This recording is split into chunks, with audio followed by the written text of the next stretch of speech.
जय हिंद, नमस्कार। मैं आपके साथ के बिट्टू सर स्वागत करते हैं आप सभी का आपके ही अपने YouTube channel exam idea Purnia में। तो जैसा कि आप जानते हैं, हमारे चैनल के माध्यम से 9वीं और 10वीं क्लास के छात्र के लिए सभी सब्जेक्ट की पढ़ाई अलग अलग प्लेलिस्ट के माध्यम से हिंदी तथा अंग्रेजी माध्यम में करवाई जाती है। तो आज जो आप ये वीडियो देखने के लिए आए हैं, ये वीडियो का टॉपिक है मानव पाचन तंत्र, जो कि जैव प्रक्रम चैप्टर का ये तीसरी पार्ट का वीडियो है। और ये अलग से मानव पाचन तंत्र बताने की इसलिए आवश्यकता पड़ रही है क्योंकि ये बहुत कॉम्प्लिकेटेड टॉपिक है, जटिल टॉपिक है। बच्चे लोगों का बहुत ज्यादा डिमांड था कि नहीं सर, ये वीडियो आप जरूर बनाइए और अच्छे तरीके से बनाइए ताकि मुझे आसानी से समझ में आ पाए। तो मैं आशा करता हूं कि अगर ये वीडियो आप पूरी तरह से देख लेंगे और हंसते खेलते आपकी ये पाचन तंत्र का जो ये पूरा का पूरा ये चैप्टर है आप कंप्लीट करने वाले हो। और इतनी मजेदार तरीके से मैं बताऊंगा आपको कि आपको पता भी नहीं चलेगा कब मेरा पाचन तंत्र खत्म हो गया।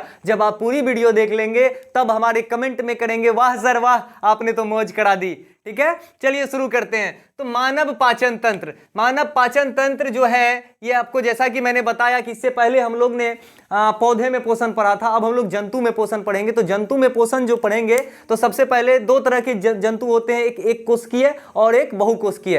तो मैं क्या करता हूं ना, पहले बहुकोशिकीय के बारे में जब बता दूंगा तो कुछ जानकारी आपको यहां से इलेबरेट तरीके से मिल जाएगी, तब जाके मैं एक कोशिकीय के बारे में बताऊंगा, है ना। तो चलिए शुरू करते हैं। तो यहां पे क्या है ना, पाचन तंत्र है, पाचन डाइजेस्टिव तंत्र सिस्टम, यानी डाइजेस्टिव सिस्टम के बारे में पढ़ने जा रहे हैं। देखिए, कोई भी तरह का अगर सिस्टम की बात हो, तंत्र की बात हो, तो इसका मतलब यह है कि हमारा जो है कि उस जगह एक ही तरीके का काम होने वाला है, यानी जो भी होगा क्रमबद्ध तरीके से होगा। तो इसका मतलब यही है, जैसे देखिए, मानिए कहीं कहता है ना ये मेडिकल तंत्र खराब है, ये मीडिया तंत्र खराब है। यानी मीडिया तंत्र का मतलब ये नहीं हुआ कि टीवी खराब है, कि मीडिया से रिलेटेड जितने भी लोग हैं, चाहे वो कोई भी मीडिया हो, वो खराब है। पुलिस तंत्र बहुत अच्छा है, यानी यहाँ का जो हमारा सिस्टम है, भारत का जो सिस्टम है वो बहुत अच्छा है। यानी तंत्र का जब मतलब हो तो तंत्र का एक ही मतलब है, एक ही तरह के लोग काम करेंगे। तो यानी पाचन तंत्र का मतलब हुआ कि पाचन तंत्र में जो है ना, एक काम करना है, भोजन को पचाने के लिए इतने लोग जो है सहयोग कर रहे हैं। देखिए कितने लोग हैं, हाँ, लार ग्रंथि है, मुखगुआ है, ग्रसिका है, अमाशय है, अग्नाशय है, ये सारा जो है लोग सहयोग करेंगे। क्या काम करवाने के लिए भैया? तो एगो भोजन है उसी को पचाने में, है ना। भात दाल तरकारी खाते हैं, क्या मतलब है, अंदर हमारा शरीर क्या कर रहा है, इतने लोग उस पर लगे हुए हैं उसको तोड़ने तारने के लिए। बताइए, इतना खर्चा करके हम लोग जो है 5 स्टार रेस्टोरेंट में खाते हैं, 7 स्टार रेस्टोरेंट में खाते हैं, हजारों का बिल फाड़ देते हैं, हाँ, और उसके बाद जो है वो सारा काम दे देते हैं इन लोगों को, भाई पचा। तो ठीक है, तो ये चीज के बारे में आज बहुत अच्छे तरीके से पढ़ने वाले हैं। तो ये पाचन तंत्र के बारे में आपने समझ गया होगा। तो पाचन तंत्र में दो चीजें सहयोग करते हैं। सबसे पहला कौन? आहार नाल, और दूसरी होती है ग्रंथियां। आहार नाल क्या है? मैं कुछ बच्चों से पूछ रहा था, मैं जब ऑफलाइन पढ़ाता हूं बच्चों को, तो बोलते हैं सर ये आहार नाल ना हिया से शुरू होता है, हिया पे खत्म हो जाता है, क्योंकि यही ठोएगो पाइप टाइप का देखने को मिलता है ना।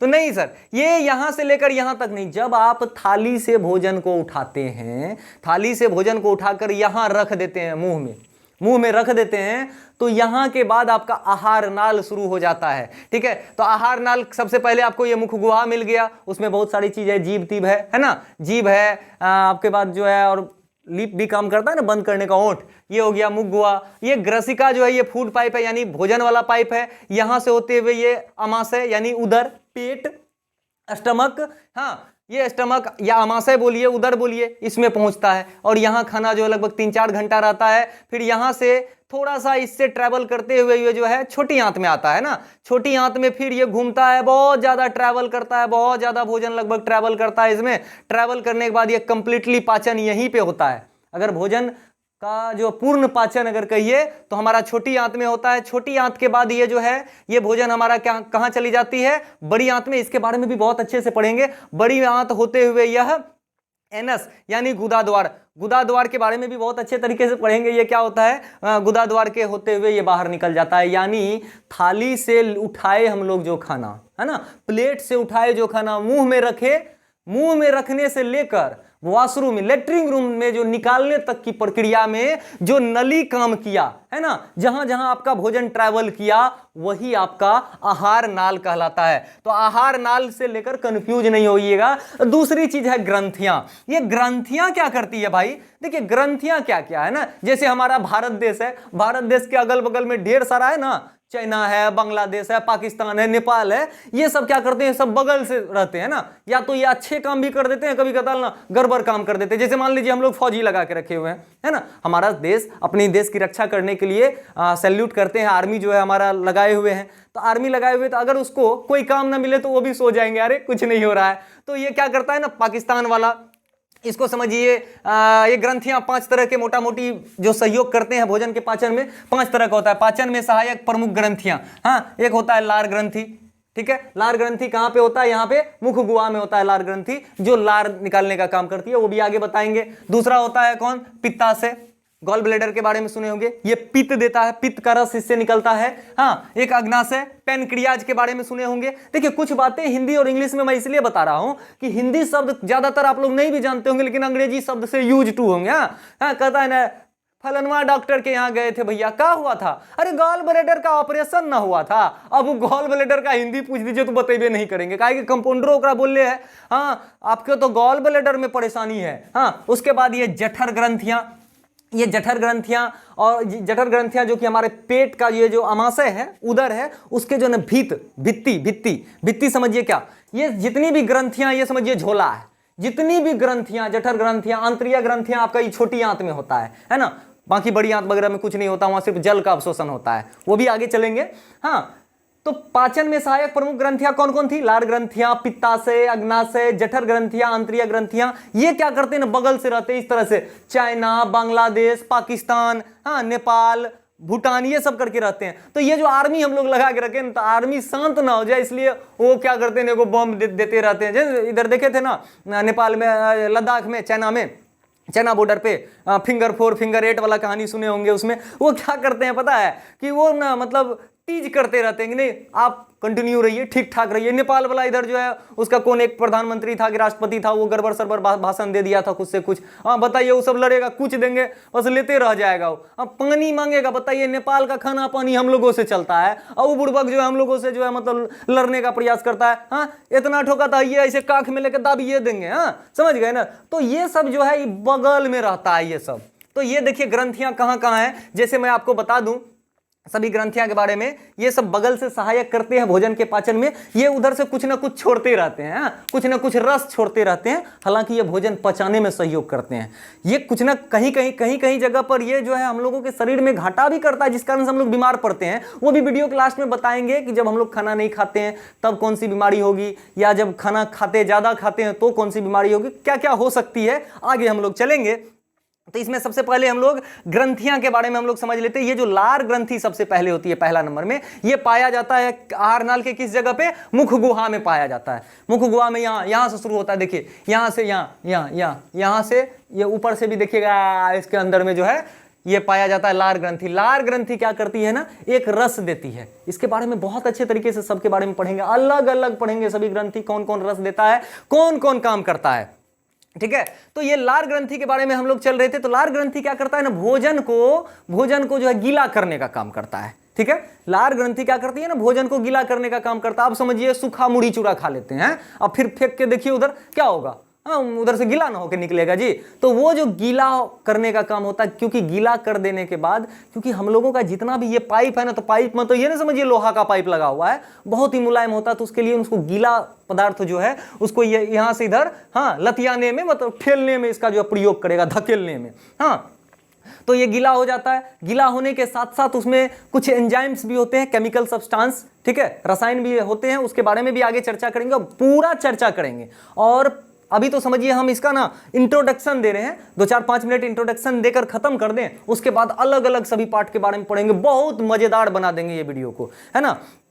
तो ये जो है लार ग्रंथि। अब यहाँ पे क्या किया, खाना आया यहाँ पे। खाना को हमने क्या किया, दांत से चबाया। चबाने के बाद क्या करता है, ये देखिए सहायक कौन कौन होता है, जीभ क्या करता है, अंदर धकेलने का काम करता है। जब ऐसे देखते हैं हाँ अंदर चला गया, ठीक है। तो यहाँ पे लार ग्रंथि इसको गीला करने का काम, भोजन को गीला करने का काम किया, दांत क्या किया, कुचने का काम किया, पीसने का काम किया।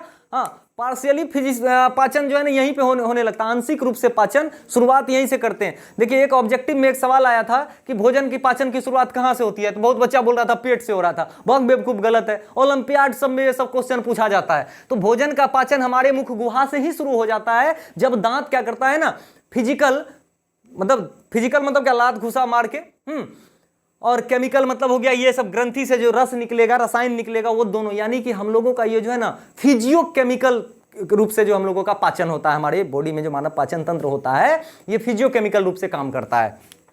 तो अब देखिए यहां से यहां पर आया खाना यहां पर आया, खाना आने के बाद आ गया अमाशय में, ठीक है। अमाशय में खाना आ गया। अब वो भोजन जब अमाशय में आया तो यहाँ 3-4 घंटा वेट करेगा बेटा, क्या नहीं भैया हम 3-4 घंटा रुकेंगे यहाँ, तो जिस कारण से खाते हैं ना, देखते हैं हमारा पेट आगे की ओर चला जाता है। ये जो डायग्राम हम बनाए, समझे ना, हम सोच रहे थे ये प्रदीप सर बने, हाँ हमारे पूर्णिया में एक टीचर है प्रदीप सर, हम प्रदीप सर बनाना चाह रहे थे लेकिन ये सत्यम सर बन गए, है ना। तो क्या है ना कि ये अब ये पाइप से यहां तक आए। अब ये पाइप से यहां तक आने में हम आपको एक चीज आपको बता देते हैं कि पाइप अगर बता रहे हैं, यानी कि नली, ग्रसिका एक क्या है, नली है, भोजन नली है। तो नली के बारे में आपको ये नहीं समझना है कि ये इस तरह से होगा, ये जो पाइप होता है लोहा का पाइप, इस टाइप का पाइप नहीं होता है कि जैसे खाना डाले टक से निकल गया, इधर से डाले इधर टक से निकल गया, इधर डाले टक से निकल गया। टक से निकलना का क्या मतलब, डायरेक्ट डाले और निकल जाने का मतलब ये हुआ कि ये ड्यू टू ग्रेविटी, यानी गुरुत्वाकर्षण, जमीन में जो, पृथ्वी में जो गुरुत्वाकर्षण है उस कारण से वो खाना इधर नहीं आ रहा है। यहां पे जो आता है ना, आने में बड़ा परेशानी होता है भैया। हाँ पहले जीभ क्या करता है, यहाँ पे दांत क्या करता है, भोजन को कूट दिया, पीस दिया, पीसने के बाद जीभ क्या करता है, यहाँ पे जीभ है ना, जीभ इसको लार ग्रंथि से मिलाया, उसको खाना और लार ग्रंथि को मिलाया, भोजन को थोड़ा मीठा और गीला किया करके इधर जो है धकेला। तो धकेलने के क्रम में क्या होता है, धकेलने के क्रम में ये ऐसा नहीं कि यहां से आया टक से इसमें गिर गया पेट में, नहीं भैया, ये नहीं कि ये झोला बना हुआ ये टक से गिर गया, ऐसा कुछ नहीं है। अब यहाँ पे ये क्या होगा कि यहाँ पे बड़ा परेशानी से होता है। जैसे यहाँ पे धकेल रहे हैं तो जहाँ पे आ रहा, आप देखते होंगे सांप जब मेढक को खाता होगा तो जब मेढक आता होगा तो यहाँ फूल जाता होगा, फिर जब वो खाना यहाँ से यहाँ, मान लीजिए ना कि ये एक पाइप है, ठीक है, इस जगह पे भोजन है तो ये थोड़ा सा फूल गया, ऐसे करके फूल गया, फिर ये भोजन अगर यहाँ पे आया तो इधर फिर सटक गया और इधर फूल गया, ये फूलते हुए पहुँचता है। ऐसा क्यों होता, भगवान ने ऐसा क्यों बनाया है? कि आसानी से भगवान एगो पाइप बना देता, सीधा का सीधा हड्डी की तरह पाइप बना देता, खाना डालते चट से घुस जाता, ऐसा नहीं। ऐसा इसलिए, मान लीजिए खाना खाने के बाद हम लोग लेट जाते हैं, इवन लेट जाते हैं क्या, हम उल्टा लटक जाते हैं, देखते हैं ना हम लोग एक्सरसाइज करने वक्त हम लोग उल्टा लटक जाते हैं, उल्टा लटकने के दौरान कोई सेब दे दिया या कुछ भी दे दिया, खाते हैं तो क्या वो भी तो सही तरीके से न पहुंचती है। अब खाना खा के हम लोग लेट जाएंगे और गुरुत्वाकर्षण के कारण जब खाना हमारा ये उदर में जाता, अमाशय में पहुंचती, बताइए कितना तकलीफ होती, सोते तो नहीं ना जाता, वो तो वहीं का वहीं रह जाता, गले में फसल रहता, वो पाइपे में फसल रह जाता। इसीलिए भगवान ने कर्माकुंचन बनाया। ये कर्माकुंचन को समझना आपको, यही है कर्माकुंचन। तो इस कर्माकुंचन में क्या होता है कि बॉडी के सभी लगभग जितने भी ऑर्गन होते हैं जहां भी पाइप का प्रयोग होता है, तो पाइप में जिस विधि से एक जगह से दूसरे जगह पहुंचने का काम होता है, जरूरी नहीं कि इतने दूर में ही ऐसा होता है, ये हर जगह जो खाना ट्रैवल करती है किस प्रक्रिया द्वारा, कर्माकुंचन के द्वारा। कर्माकुंचन प्रेस्प्लेटिक मूवमेंट इसको बोला जाता है, इसको धकेल के पहुंचाया जाता है। यहाँ पे कॉन्ट्रैक्शन और एक्सपेंशन होता है, यानी फैलाव और सिकुड़ाव के द्वारा यह भोजन पहुंचता है ना। तो अब यहां तक खाना आपका पहुंच गया।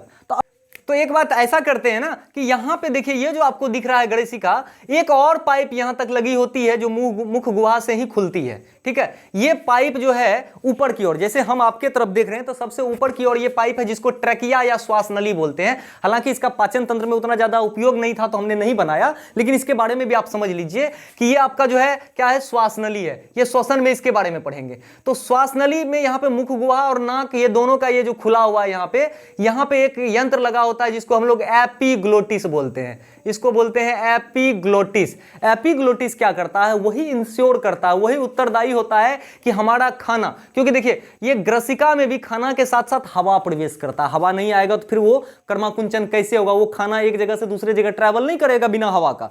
तो यानी इसमें भी हवा की जरूरत है। और ये वाला तो हवा वाला पाइप है, तो भैया ये फेफड़ा में खुलता है जाके, ये यहाँ पे फेफड़ा लगा होता है तो ये फेफड़ा में खुलता है। तो ये जो फेफड़ा होता है, तो हवा तो पहुंच गया, फेफड़ा में हमारा खाना नहीं पहुंचना चाहिए और इसमें हवा भी पहुंचना चाहिए। तो यहाँ पे एपिग्लोटिस रहती है लगी हुई। तो एपिग्लोटिस जो रहती है, तो वो उसका काम क्या है कि जैसे हम लोग कोई खाना लेते हैं, ऐसे अभी दोनों पाइप मेरा खुला हुआ अंदर में, जब हम लोग खाना लेते हैं ना तो जैसे वहाँ पे भारी होता है, यहाँ पे भारी होता है, तो वो बोला इस तरह से, जैसे मान लीजिए ये है, ठीक है, इस पे हम लोग भोजन रखे, इसे भोजन ऐसे ट्रैवल किया, ये देखिए ये वाला पाइप है हमारा, ये 2 पाइप समझिए, 2 पाइप है, अभी दोनों खुला हुआ है, ठीक है, और यहाँ पे एक पाइप इस जगह पे लगा हुआ है, दोनों में से कुछ आ सकता है। जैसे ही इस पे भोजन दिए, इसको ऐसे करके दाब देगा, इसको दाबा, इसको दाब के ये अंदर कर दिया और इसमें जो है हमारा भोजन चलाया। तो भोजन जो होता है ये पिछला वाला पाइप होता है, ग्रसिका जो होती है ये पीछे होता है, हम लोगों के इधर जो सामने दिख रहा है, सामने पहले फूड ये ट्रकिया होता है, श्वास नली, और पीछे जो होता है हमारा कौन सा होता है, ये ग्रसिका होता है, भोजन यानी पीछे वाला पाइप से आता है। तो यानी कौन इंश्योर करता है, एपिग्लोटिस उत्तरदायी होता है कि भैया खाना कहाँ पहुंचेगा। ये जब ये अगर सही से अगर कोनो समय में काम नहीं करने जाता है तो हम लोग सड़क जाते हैं ना, भोजन अगर किसी तरह से अगर हम लोगों का श्वास नली में चला जाता है, हम लोग सड़क जाते हैं, जिससे मौत भी हो सकती है, सड़कने के कारण मौत भी होती है। हमने बहुत ऐसा पेशेंट को देखा है जो सड़कने से उसकी मौत हुई है। सड़कना समझते हो ना, जैसे कुछ खाना लिए कर दिए, निकाल दिए, तो नाक से भी निकल जाता है। चावल वावल जब खाते होंगे, कुछ बहुत ज्यादा तीता चीज खाते हैं ना, तो हम लोगों को ऐसा परेशानी होता है। तो ये एपिग्लोटिस के बारे में आप समझ गए होंगे। अब यहाँ पे जब भोजन आ गई, तो भोजन जब आई तो अब देखिए हमने एक लार ग्रंथि का तो प्रयोग कर लिया, यानी कि ये चाइना वाला का काम हमने कर लिया, हाँ, बगल वाला देश का, उन्होंने कुछ दिया तभी तो हमारा खाना यहाँ तक पहुंचा। देखिए कितना सहयोग किया। हाँ बताइए, ऐसे अगर हमारा चाइना सहयोग करता कितना मजेदार हो जाता काम।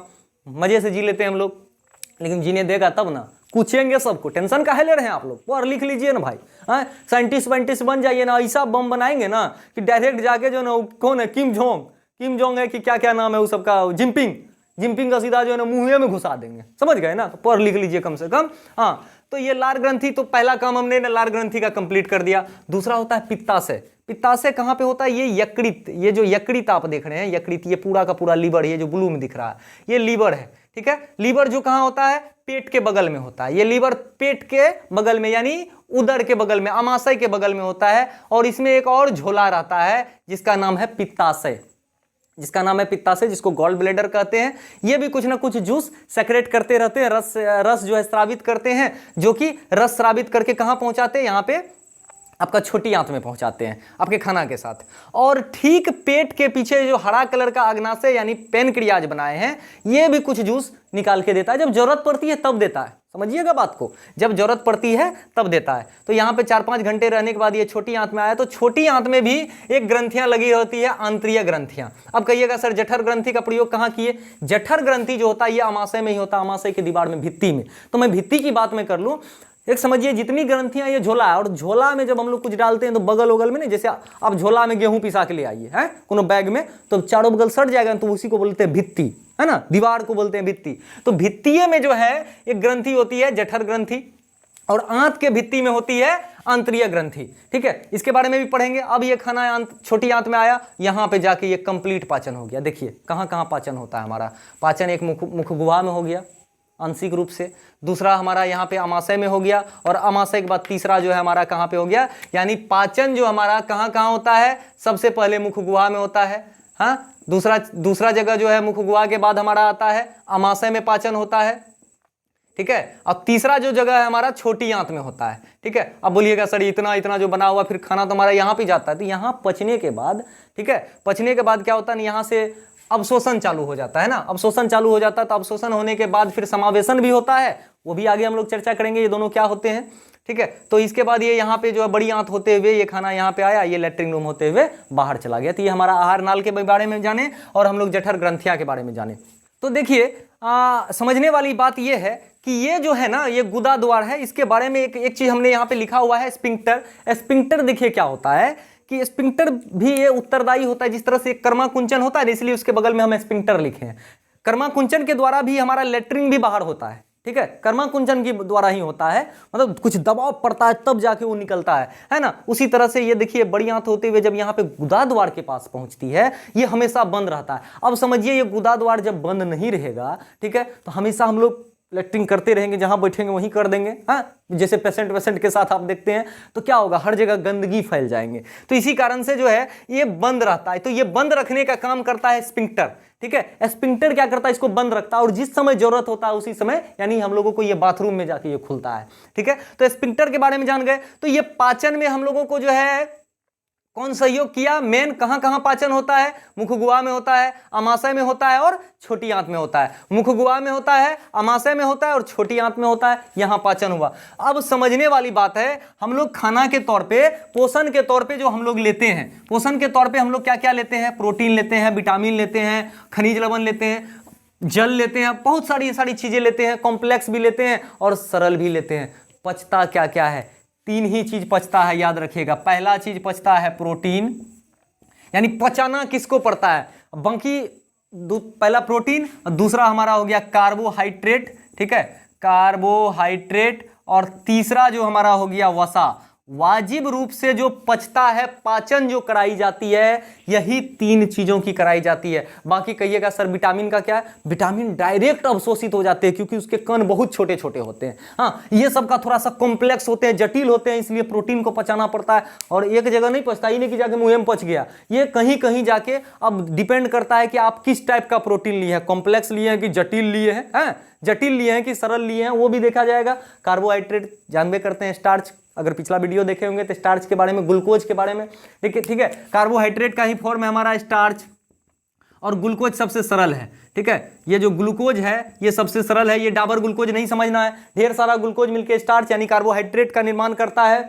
और बाकी वसा जो है हमारा, जो तेल वगैरह सब में से पाया जाता है, फैट जिसको बोलते हैं, तो ये तीनों चीज का पाचन होता है। एक्चुअल हम लोग यही तीनों चीज को पचाएंगे। बाकी जितने खनिज लवण वगैरह होते हैं वो डायरेक्ट अवशोषित होते हैं। विटामिन जैसे खनिज लवण में कौन कौन हो जाता है? आयरन, कैल्शियम, हाँ, ये सब क्या होता है? डायरेक्ट हमारे शरीर में अवशोषित हो जाते हैं, ठीक है। देखिए, एक ऑर्गन के बारे में आप जो है ये सुने होंगे, ये हालांकि पाचन तंत्र में इसका कोई योगदान नहीं है, इवन ये हमको ट्रैवल मतलब प्रॉब्लम में ही डाल देता है, समझे ना। ये ट्रैवल ही क्रिएट करता है, जिसको अपेंडिक्स यानी परिसेशिका बोलते हैं। हाँ, परिसेशिका का काम ये है ना, फालतू है, ये हमारे शरीर में ये फालतू का दिया गया है। अगर इस पे कभी कभी ये फटने से इसकी मौत भी हो जाती, तो अक्सर सुने होंगे आप अपने आस पड़ोस में, क्या हुआ? तो पेट दर्द कर रहा था, अरे ऑपरेशन हुआ है, किस चीज का हुआ है? तो अपेंडिक्स का हुआ है ऑपरेशन, है ना। तो अपेंडिक्स शब्द सुने होंगे, इसका वैसे कोई काम नहीं। अगर कोई छोटी बड़ी ऑपरेशन होती है तो डॉक्टर क्या करते हैं? इसको काट के हटा देते हैं, ठीक ना। तो अब हम लोग जो है लगभग सारी चीज समझ चुके हैं।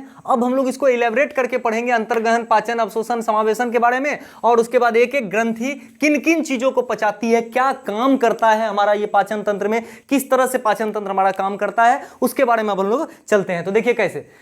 सबसे पहला होता है, देखिए, कोई भी जीव हो, कोई भी जंतु हो, जीव नहीं, कोई भी जंतु हो, तो जंतु में जो पाचन होती है, चाहे वो एक कोशिकीय हो, चाहे वो बहुकोशिकीय हो, चाहे अमीबा, पैरामीशियम, बैक्टीरिया हो, चाहे हम लोग हो, हाथी हो, गधा हो, घोड़ा, कुत्ता हो, कोई भी हो, ठीक है, उसमें जो पाचन होगा तो ये 5 प्रोसेस होगा। ये 5 प्रोसेस, उसमें जो पोषण होगा ना, तो इन 5 प्रोसेस को अपनाएगा वो पाचन के लिए। देखिए, सबसे पहले होगा अंतर्ग्रहण।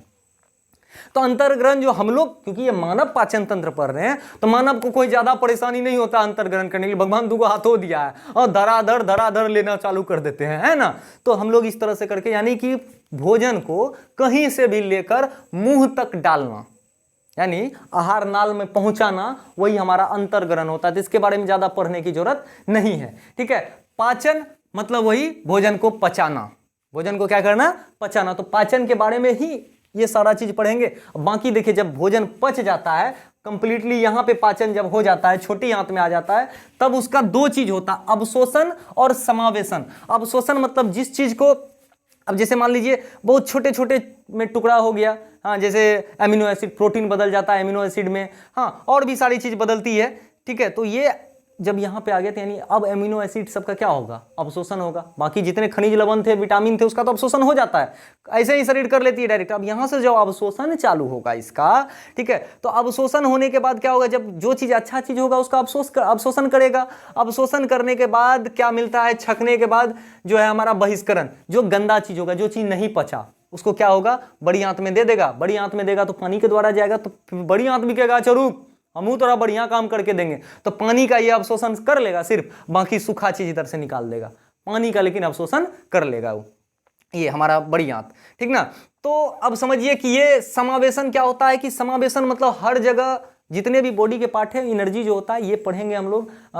इसमें क्या बोलते हैं, हालांकि इसमें ये अवशोषण और समावेशन ये श्वसन का पार्ट है, ये समावेशन जो है हमारा सर्कुलेशन परिवहन का पार्ट है, लेकिन थोड़ा थोड़ा इसमें भी जानकारी रहनी चाहिए आपको, है ना। और उसके बाद बहिष्करण यानी ये उत्सर्जन का पार्ट है। इसको उत्सर्जन, जब हम लोग उत्सर्जन तंत्र पढ़ेंगे, हाँ किडनी वगैरह के बारे में पढ़ेंगे तो उसमें भी बताएंगे आपको। तो यहाँ पे अनपच खाना को, जो खाना नहीं पचा या जो हमारा वेस्टेज मटेरियल है, यहाँ से हम लोग क्या करते हैं, निकाल देते हैं। तो चलिए अब हम लोग पाचन के बारे में शुरुआत करते हैं। ये अब ऐसा है क्या कि मानव पाचन तंत्र में, तो मानव पाचन तंत्र में ये जो पाचन होता है, हमने बताया 3 मुख्य जगह पे होता है, आहार नाल के 3 मुख्य जगह पे। एक होता है मुंह में, और एक होता है पेट में आमाशय में, एक होता है छोटकी आंत में यानी क्षुद्रांत में, है ना। तो अब बात समझने वाली बात यह है कि मुख के पास भी कुछ ग्रंथियां काम करती है। मुख के पास काम करती है कौन सा, लार ग्रंथि काम करती है, ठीक है। तो लार ग्रंथि से पहले एक और सहायक चीज होते हैं जिसको दांत जीभ है, हमारे मुंह में है ना। ये क्या करता है, देखिए दांत भोजन को काट काट कर टुकड़ा कर देता है, पीस देता है, कूच देता है उसको, है ना। तथा लार ग्रंथि से जो लार निकलता है वो तो गीला होता है। वो लार रस को और भोजन को जीभ से मिलाकर, हाँ पूरा मिला दिया, और मिलाकर उसको कहाँ धकेलने का काम करती है, ग्रासनली में। इसी बीच में देखिए क्या कर लेता है। अब देखिए ये तो फिजिकल बातें हुए, आपको हमने बोला ना कि फिजियो केमिकल काम होता है, यहाँ पे फिजिकल भी होता है और केमिकल भी होता है। तो इस समय ये फिजिकल होते होते देखिए कुछ केमिकल काम भी कर गया। लार ग्रंथि से एक एंजाइम निकलती है जिसको एमाइलेज एंजाइम बोलते हैं, लार एमाइलेज एंजाइम, या टाइलिन भी एक शब्द में बोल सकते हैं इसको। टाइलिन एक ही चीज है, या बोलिए लार एमाइलेज कहिए। लार एमाइलेज एंजाइम क्या करता है, कार्बोहाइड्रेट को, यानी वो जो खाना में जो कार्बोहाइड्रेट है उसको तोड़कर वो माल्टोज में बदल देता है। माल्टोज भी ग्लूकोज का एक फॉर्म है। अब समझिए कैसा फॉर्म है ये माल्टोज ग्लूकोज का, कि ढेर सारा ग्लूकोज मिलके स्टार्च या कार्बोहाइड्रेट बनाता है। तो उसमें से जब मान लीजिए अगर 1000 ग्लूकोज है, अभी आपके खाना में 1000 ग्लूकोज है, तो उसको ये माल्टोज में बदलेगा ना, तो 2-2 गो करके बदलेगा। ये समझिए 2 ग्लूकोज यहाँ छोड़ेगा, 2 ग्लूकोज यहाँ, तो ये सबको हम लोग माल्टोज बोलेंगे। ये हो गया माल्टोज, ये हो गया माल्टोज, ये सारा माल्टोज हो गया। तो ये लार एमाइलेज क्या करते हैं, एंजाइम कार्बोहाइड्रेट को तोड़कर माल्टोज में बदल देता है। तो अगर इसकी रिएक्शन को देखें कि ये किस तरह से रिएक्शन करती होगी, तो लार एमाइलेज, लार में जो है ये हमारा एंजाइम्स है, ये क्या करता है, कार्बोहाइड्रेट को तोड़कर माल्टोज में बदल देता है, और माल्टोज को बोलता है कि ठीक है अब जाओ, खाना को हम लिए, भात दाल तरकारी, मुर्गा चावल लिए, पिज्जा लिए, बर्गर लिए, और लेकिन जब मुख से नीचे की ओर पहुंचा, जैसे पाइप में पहुंचा, वो बदल गया किसमें, माल्टोज में। देखिए हम लोगों ने मुख में तो पाचन करा लिया आंशिक रूप से। अब हम लोग चलेंगे आमाशय में किस तरह से पाचन होता है। देखिए आमाशय से गैस्ट्रिक जूस निकलता है, यानी गैस्ट्रिक ग्लैंड आमाशय में अवेलेबल होते हैं। यानी पेट में हमारा क्या होता है, गैस्ट्रिक ग्लैंड होता है, जिसको हिंदी में जठर ग्रंथि बोलते हैं। वह गैस्ट्रिक जूस यानी जठर रस देते हैं, जिसको हम लोग एंजाइम्स बोलते हैं। एंजाइम्स के तौर पे वो जठर रस देते हैं। जठर रस में 3 चीज पाए जाते हैं, रेनिन और पेप्सिन, ठीक है, रेनिन और पेप्सिन। दूसरा HCl जो हाइड्रोक्लोरिक एसिड के बारे में आप केमिस्ट्री में पढ़े होंगे, ठीक वही चीज पाया जाता है। और तीसरा होता है म्यूकस, हिंदी में बोलते हैं श्लेष्मा, ठीक है। देखिए ये क्या करते हैं, सबसे पहले हम लोग रेनिन पेप्सिन की बात करें तो रेनिन जो होता है यह क्या है ना कि मतलब छोटे बच्चों में पाया जाता है, हम लोगों में ये अब नहीं पाया जाएगा, ठीक है। तो ये प्रोटीन पाचक एंजाइम है। ये दोनों रेनिन और पेप्सिन दोनों क्या है, प्रोटीन को पचाता है। तो हमने मुख गुहा में सबसे पहले कार्बोहाइड्रेट को पचाकर माल्टोज में बदल दिया था, ठीक है। फिर देखिएगा माल्टोज को भी ग्लूकोज में बदलेंगे तभी जाके हमारा खाना पूर्ण रूप से पचेगा। अब प्रोटीन का क्या करेंगे भैया, 3 गो चीज ना पचता है जी, हाँ एगो कार्बोहाइड्रेट पचता है, एगो वसा पचता है और एगो प्रोटीन पचता है। और 3 गो चीज को पचना है, मुख में तो कार्बोहाइड्रेट को पचा के अभी तक माल्टोज बना दिए हैं, ठीक है। अब हम लोग पेप्सिन को पचाएंगे, तो देखिए प्रोटीन को पचाएंगे। तो रेनिन और पेप्सिन ये जो है एंजाइम होता है, जो प्रोटीन पाचक एंजाइम इसको बोलते हैं। ये क्या करता है, तो रेनिन तो छोटे बच्चे में पाया जाता है, यह प्रोटीन पाचक एंजाइम है, जो कि रेनिन दूध की प्रोटीन को पचाता है। जो मां की दूध होती है ना, उसके दूध को में जो प्रोटीन पाया जाता है उसको रेनिन पचाने का काम करता है। लेकिन यह केवल बच्चों में पाया जाता है, छोटे बच्चों में पाया जाता है।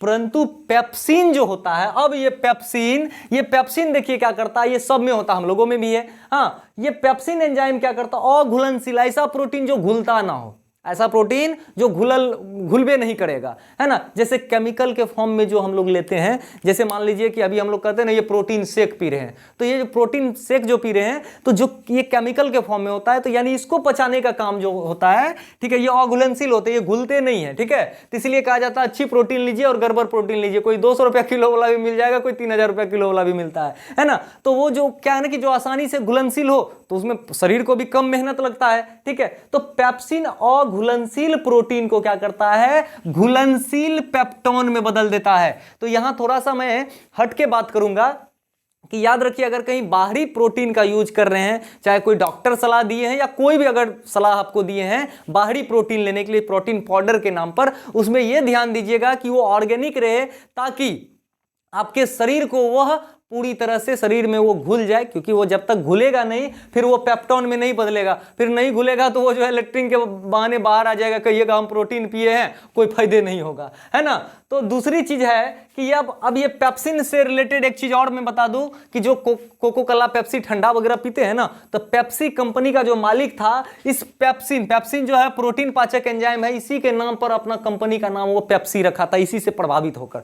हो सकता है बिट्टू सर का वीडियो देख लिया होगा पिछले जन्म, हम तो अभी तो जन्मों नहीं लिए होंगे, है ना। देखिए अब HCl की बात करेंगे, ये हाइड्रोक्लोरिक एसिड है, पूरा का पूरा एसिड, अम्ल है। यह अम्ल जीवाणुनाशक होता है। फायदा ये करता है ये कि ये जितना हम लोग खाना के साथ बैक्टीरिया वगैरह लेते हैं ना, वो बैक्टीरिया को ये खत्म कर देता है, मुआइये देता है उसमें जाके, ठीक है। और यह पाचन के लिए अम्लीय इन्वायरमेंट देता है ना। अब मान लीजिए हम लोग भोज भात खाने के लिए जाते हैं और इतना ज्यादा पूरी खा लेते हैं, गैस्ट्रिक हो गया, हाँ, एसिडिटी हो गया, तो एसिडिटी सॉरी मतलब ये जो है क्या बोलते हैं, क्षारीय स्थिति में हमारा देह आ गया, तो हमारा वो नहीं होता, पेट में गुरगुरी टाइप का होने लगता है। तो इसलिए कि उसको दूर करने के लिए क्या चाहिए हमको, अम्लीय पर्यावरण चाहिए। हाँ, तो वो अम्ल प्रदान करता है कि जो खाना मतलब नहीं होता गलने वाला ना, उसको गला दे। हम तो जानबे नहीं करते, गलाने के लिए ये जो है अभी भी मशहूर है। कोई दिक्कत होता है, कोई लड़का गर्लफ्रेंड सबको जो है ना, हाँ, बोलता है आई लव यू, और जब नहीं मानती है कहता है तेरा मुंह पे तेजाब है, फेंक देंगे, मारेंगे, माँ कान के जड़ में काने तोड़ दें हम। हाँ, यही गंदा गंदा काम करता है बेवकूफ सब, ठीक है। तो ये पर्यावरण तैयार करता है, अम्लीय पर्यावरण। अब देखो अम्ल क्योंकि खतरनाक है, जब ये किसी के मुंह को जला सकता है, किसी के शरीर का जो कि ऊपरी हिस्सा थोड़ा मजबूत होता है हम लोगों का, उसको जला सकता है, कपड़ा को जला सकता है, इवन बहुत हर जगह पे इसका जरूरत पड़ता है जलाने के लिए कोई चीज को। मतलब ये पूरा का पूरा कोराइजन नेचर का होता है, संक्षारित नेचर का होता है। तो अम्ल क्योंकि आमाशय की भित्ति के लिए भी खतरनाक होगा ना। अब बताइए, ये आपका बैक्टीरिया को मार देता है, सब कुछ को मार देता है। मारने पीटने वाला आदमी जो है खतरनाक होता है। हाँ, कमर में हम बंदूक लेके चलेंगे, कमर में चाकू लेके चलेंगे, जेब में ब्लेड लेके चलेंगे, दूसरे का तो हम हत्या जब कर सकते हैं उससे, तो हमरो तो कट कुट सकता है जी। है तो जो चीज देखिए दूसरे को परेशानी पहुंचाए तो याद रखिएगा वो आपको भी पहुंचाएगा।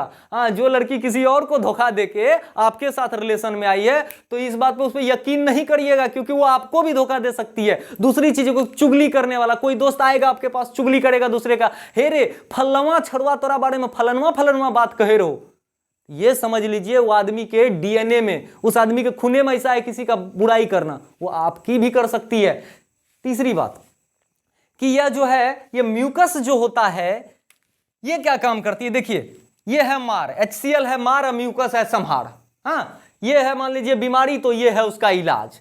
ये क्या करता है ना, भगवान बहुत सोच के हम लोगों के शरीर में इस सिस्टम बनाया है। देखिए क्योंकि ये हानि ना पहुंचा दे, क्योंकि अम्ल आमाशय की भित्तियों के लिए खतरनाक होगा तो उसको भी तो बर्बाद कर सकता है। पेप्टिक अल्सर सुने हैं जी, हैं, कहता है ना बीड़ी न पीना बंधु, बीड़ी न पीना बंधु, कैंसर होंगे तुम्हारे फेफड़े में, आंतों में होगी अल्सर, नींद न होगी रातों रात में, बिकेंगे गहना फिर क्या कहना, दर दर ठोकर खाना होगी बड़ी खराबी। तो वो जो खराबी होगा, अल्सर बीमारी होता, आंतों में होगी अल्सर। तो अल्सर जो होता है क्या होता है, अंदर में ये अम्ल क्या करता है, जब म्यूकस सब काम करना बंद कर दिया, ये अक्सर उस आदमी के बीच में होता है जो क्या करता है ना कि चाय पी लेता है भूखे पेट बिना कुछ खाने, बोरे बोरा आदत है, चाय पी लिए। जब तक भैया जवानी है तब तक ये कर रहे, बुढ़ारी में जब अल्सर होगा, पेट में जलन वलन नाम की बीमारी होगी तो होबे करेगा। इसलिए सुबह सुबह पानी जरूर पिया करो ताकि तुम्हारे शरीर को कुछ एनर्जी मिले, और चाय पीने वक्त कुछ ना कुछ खाया करो, है ना। क्योंकि अम्ल अमाशय के लिए जो है हानिकारक होता है। ये क्या करता है ना, पहले श्रावित होकर उसको कमजोर कर देता है। बोलता है नहीं नहीं, पहले हम बह जाते हैं, साथ ही साथ बहता है ऐसे ही। हाँ, तुम्हारे भित्ति को बचाने के लिए, यानी वो जो बगल वाला जो दीवार होता है ना, उसको बचाने का यह काम करता है। तो हमने अमाशय के बारे में पढ़ लिया, अमाशय से जो भी जठर ग्रंथि के बारे में पढ़ा। इसके बाद और दो चीज जो था हमारा, एक तरफ लीवर था ना जी, और दूसरी तरफ हमारा पीछे में कौन था, पेटवा के पीछे में कौन था, पेनक्रियाज था, अग्नाशय। वो दोनों भी तो गड़बड़ सरबर काम करता है ना, वो भी उधर से कुछ छिड़ने का काम कर रहा है। उसके बारे में चलिए आगे चलते हैं। तो बच्चों अब चलिए देखिए हम लोग कहाँ चलते हैं कि अमाशय में जो जठर रस था उसके बारे में पढ़ लिए, लेकिन उसके अगल बगल में जो दो गो जो ग्रंथि लटकल था, हाँ, एगो इसके जो है मतलब अमाशय के पीछे था पेनक्रियाज, और अमाशय के जस्ट बगल में यानी दाहिने साइड था हमारा यकृत यानी लीवर। तो ये भैया देखिए क्या करता है, हाँ, दोनों अलग अलग काम करता है, लेकिन दोनों मिलकर तब जाता है छोटी आंत में ना। आपको क्या बोले, पाचन या तो मुख में होता है या अमाशय में होता है, और छोटी आंत में जाके कंप्लीट। थोड़ा सा पाचन मुख में हुआ, कुछ पाचन अमाशय में हुआ, और अंतिम में जाके छोटी आंत में होता है। तो ये देखिए कैसे होता है। ये जो यकृत है भैया, लीवर, ये लीवर क्या करता है ना, लीवर अपने अंदर से एक जूस निकालती है, पित्त, पित्त यानी बाइल, पित्त का रस, ठीक है। और वह जो है पित्ताशय यानी गॉल ब्लैडर में कुछ देर के लिए, यानी देखिए यकृत से निकला, यकृत से क्या निकला, पित्त निकला। और पित्त कहां रहेगा भैया, वो रहेगा कहां, पित्ताशय में। यानी पित्त के आश्रम को पित्ताशय कहते हैं, पित्त के आशय को पित्ताशय कहेंगे। यानी वहां पे पित्त गॉल ब्लैडर में जमा होता है ढेर सारा, ठीक है। वो जमा रहता है, वो करता क्या क्या है देखिए। क्षारीय माध्यम सबसे पहले तो इन्वायरमेंट हमको जो देता है, जैसे हमारा HCl क्या किया था, अम्लीय माध्यम दिया था ना, कहां पे, अमाशय में। अब जो है ढेर सारा अम्ल भी आ जाएगा तो क्या करेगा, उसको भी तो कंट्रोल करेगा ना, एसिडिटी को कंट्रोल किया जाता है ना जी। तो ये अम्लीयता को क्या करेगा, यह सबसे पहले जो है क्षारीय माध्यम प्रदान करेगा, ठीक है। अम्लीय माध्यम पहले हो चुका था, अब जो है जो ज्यादा अम्ल आ जाएगा तो उसको क्षारीय माध्यम हमको कौन देगा, ये हमारा पित्त देगा, ठीक है। और यह वसा का पाइसीकरण करता है। अब कहिएगा सर पाइसीकरण किसको बोलते हैं, तो वसा को, वसा तो जटिल है, जटिल को जो सरल बनाकर तोड़ेंगे तो उसको बोलेंगे पाइसीकरण, यानी वसा के कणों का सरलीकरण, यानी छोटा छोटा टुकड़ा कर देना हमारा पाइसीकरण कहलाता है, ठीक है। तो अब देखिए इतना चीज होने के बाद जब पाइसीकृत कर दिया, क्षारीय माध्यम में हो गया, अब बोला कि देख भैया हमने तो तुम्हारे भोजन को, किसको, माल्टोज को, किसको, माल्टोज को, और हमारा क्या हुआ था, पेप्सिन से पेप्टॉन बना था। ये पेप्टॉन को कहां पहुंचा दिया, उसमें जो फैट भी आया था ना, तेल घी वगैरह जो आया था, उसको क्या किया, ये पाइसीकरण करके, इसको पाइसीकृत करके कहां पहुंचा दिया, अग्नाशय के पास। बोला देख भैया अब तुम संभाल लो इसको। अग्नाशय क्या किया ना, अग्नाशय के अंदर, अग्नाशय जो है अग्नाशयी रस दिया, अग्नाशयी रस दिया, इससे भी एक रस निकलता है, ठीक है। ये तीन एंजाइम ये देते हैं, कितना एंजाइम देते हैं, अग्नाशय 3 एंजाइम देते हैं। कौन कौन, एक एमाइलेज देते हैं, ठीक है, इससे पहले भी आप लार एमाइलेज के बारे में पढ़ चुके हैं, ठीक है। और एक ट्रिप्सिन देते हैं, लाइपेज देते हैं। तो लार एमाइलेज क्या करते थे उससे पहले, हाँ, वो भी तो कार्बोहाइड्रेट को पचाते थे ना जी। तो ये भी क्या करेगा, चाहे स्टार्च कहिए, शुगर कहिए, शर्करा कहिए, कार्बोहाइड्रेट करिए, उसको क्या करेगा, उसका पाचन करके फिर इसको माल्टोज में बदल दिया।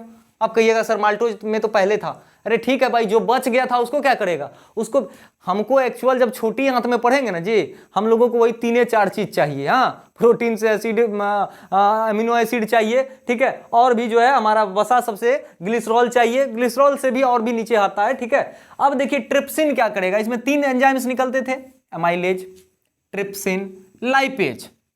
एमाइलेज ने क्या किया, कार्बोहाइड्रेट को तोड़कर माल्टोज में बदल दिया, हमारा माल्टोज मिल गया हमको, ठीक है। यानी ग्लूकोज से जस्ट ऊपर वाला, यानी 2 ग्लूकोज 3 ग्लूकोज समझिए, छोटा छोटा ग्लूकोज को टुकड़ा कर दिया है ना, एक श्रेणी में बांध दिया। अब देखिए ट्रिप्सिन ने क्या किया, ये जो पेप्सिन यहां पे आया था, कहां से, रेनिन पेप्सिन बताए थे ना, पेप्सिन से कहां बदला था, पेप्टॉन में बदला था। तो ये पेप्सिन पेप्टॉन यानी ये प्रोटीन पाचक हो गया, यानी पेप्सिन की बात जब भी होगी तो प्रोटीन की होगी, ठीक है। तो ट्रिप्सिन क्या किया, यानी प्रोटीन कहिए या पेप्सिन कहिए या पेप्टॉन कहिए, उसको पचाकर वो पेप्टाइड्स बना दिया। क्या बना दिया, पेप्टाइड्स बना दिया। बाद में ये अमीनो एसिड बन जाएगा, देखिएगा छोटी आंत में जाकर। ये लाइपेज जो है, ये लाइपेज क्या करेगा, एक्चुअल में ये जो पाइसीकृत वसा था ना, उसको यह या तो वसीय अम्ल बना दिया, फैटी एसिड में बता दिया, या इसको ग्लिसरॉल बना दिया।